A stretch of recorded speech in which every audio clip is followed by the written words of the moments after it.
Saya bertanya begini adik-adik, karena saya juga bekas aktivis mahasiswa, kami semua. Cuman kan zaman kami beda ya, kita selalu mengedepankan juga itu kemampuan analisis.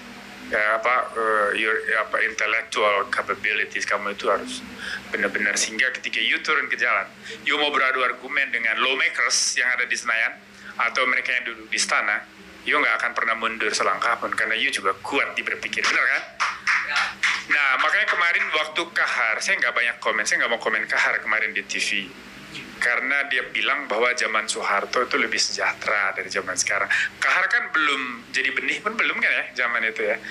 Karena belum lahir dan seterusnya. Dan dia tidak tahu bahwa kesejahteraan era Soeharto itu kesejahteraan palsu. Tapi Kahar sudah klarifikasi, Bang. Kesejahteraan itu hanya statistik. Kesejahteraan itu kesejahteraan yang statistikal sifatnya. Zaman Orde Baru. Esensinya nggak ada. Karena dibangun di atas ketidakadilan.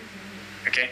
Nah, hari ini kita refleksi soal gerakan mahasiswa ini, nanti pulang kamu ngaca, kamu lihat sejauh mana bobot gerakan ini masih bermoral atau tidak. Nah, ini refleksi penting. Gimana titik tidak bermoralnya, Bang? Dengar, saya sedang mengevaluasi perpecahan kalian. Kenapa kalian nggak bisa sholat? Kenapa harus pecah? Kita tidak. Kenapa harus beda-beda? Bahkan ada beberapa isu saja yang sama, lalu yang lain-lainnya beda. Apakah memang mahasiswa ini bacaannya berbeda, atau jangan-jangan udah kurang baca kita ini? Nah, ini refleksi. Banyak juga dosen, saya dosen. Banyak dosen juga kurang baca, dia tenang aja. Jadi bukan cuma kamu yang kurang baca. Saya berhenti dulu bertanya ke kalian ya nanti. Saya mau komentar tadi pernyataan soal wacana apa itu 3 periode apa. Tadi nama Pak Luhut disebut. Saya agak bingung yang begini. Saya coba mengambil di posisi netral lah. Kan pasal 28 konstitusi mengatur soal kebebasan berpendapat. Kalau di sebelah orang boleh berpesta dengan slogan ganti presiden, turunkan Jokowi, kenapa di sini orang nggak boleh sih bernyanyi dengan diskursus begini, Bang? Dengan diskursus 3 periode? Kan itu narasi. Karena narasi tidak akan pernah bisa. Tapi itu diwacanakan oleh bagian lingkaran kekuasaan saat ini, Bang. Iya, dengar. Itu dia. Tetapi seorang menteri Bapak Luhut Binsar Panjaitan itu eksekutif. Betul. Kamu tahu di dalam trias politika. Betul. Dan urusan amandemen konstitusi itu urusannya lawmakers. Ya. Legislatif. Ya. Right? Okay. Artinya bahwa kalaupun terjadi itu amandemen, ya harus disalahin DPR ya, bukan presidennya. Cuman Pak Luhut itu harus bisa mempertanggungjawabkan statementnya sebagai pejabat publik. Itu diatur dalam Undang-Undang Keterbukaan Informasi Publik. Gitu, bahwa pejabat publik harus bisa mempertanggungjawabkan informasinya. Dan Pak Luhut menyampaikan memiliki big data. Iya. Saya paham. Pak Luhut menyampaikan memiliki big data, bahkan saat kita bertemu langsung menyampaikan gitu bahwa dia emang saya punya big data gitu. 110 juta penundaan pemilu gitu. Tapi apa hak saya untuk kemudian share big data itu pada kamu? Itu sudah diatur dalam undang-undang.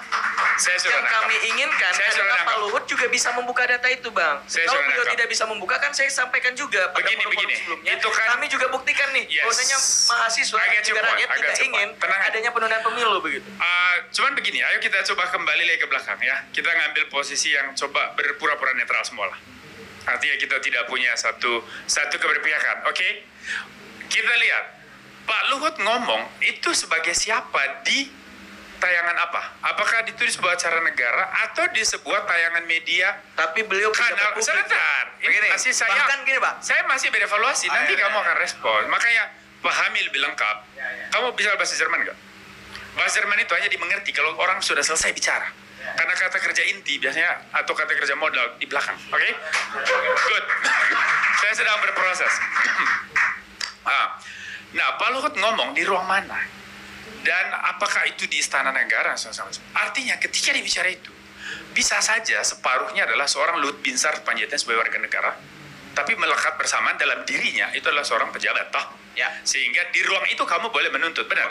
Yes. Mungkin. Tetapi sekali lagi, sebagai warga negara dia juga punya hak untuk berpendapat. Pasal 28 Undang-Undang 95 menjamin itu.